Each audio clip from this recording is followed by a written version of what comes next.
Assalamu alaikum wa rahmatullahi wa barakatuh. This is Samar from the Laqabi Diaries, and I'm reading this book, The Ideal Muslimah, linked to the PDF version in the description box, inshallah.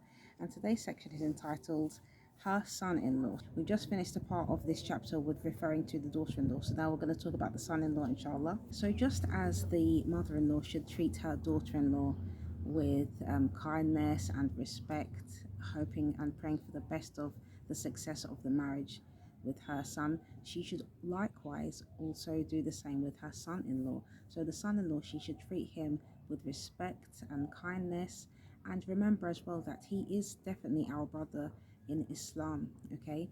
And more than that as well, we should, when we get son-in-laws, inshallah, we should treat them as we would treat our own sons, and looking forward to the success of the marriage as much as possible, supporting them as much as possible to have successful marriages with our daughters. This is something that will inshallah help the marital life become easier, at least in terms of relatives, because we know that the mother has so much bearing on the family. So when the mother-in-law treats her son-in-law with kindness and respect, it then opens the door for and helps it make it easier for the other members of her family, so her other children that she has, her husband also, inshallah, and other relatives in the family.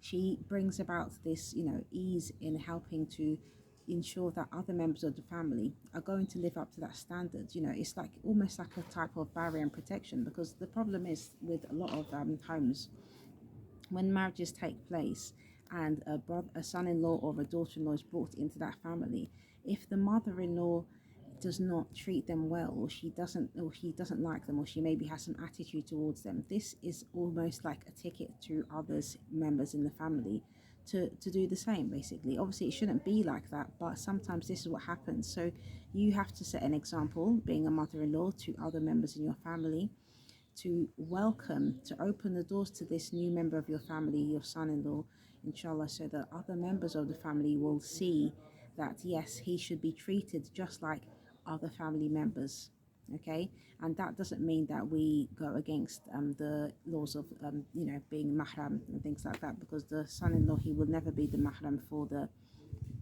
for example, for his sister-in-law, okay? This is not a relationship which becomes or considered to be a mahram. But for the mother-in-law, this new son-in-law that she gets is always going to be her mahram, inshallah, because he's somebody that she can never marry. So that's important to remember as well, inshallah. Alhamdulillah for everything. Anything that I've said which is beneficial and correct is from Allah subhanahu wa ta'ala, and anything that I've said which is not is from myself, and Allah knows best. Assalamu alaikum wa rahmatullahi wa barakatuh.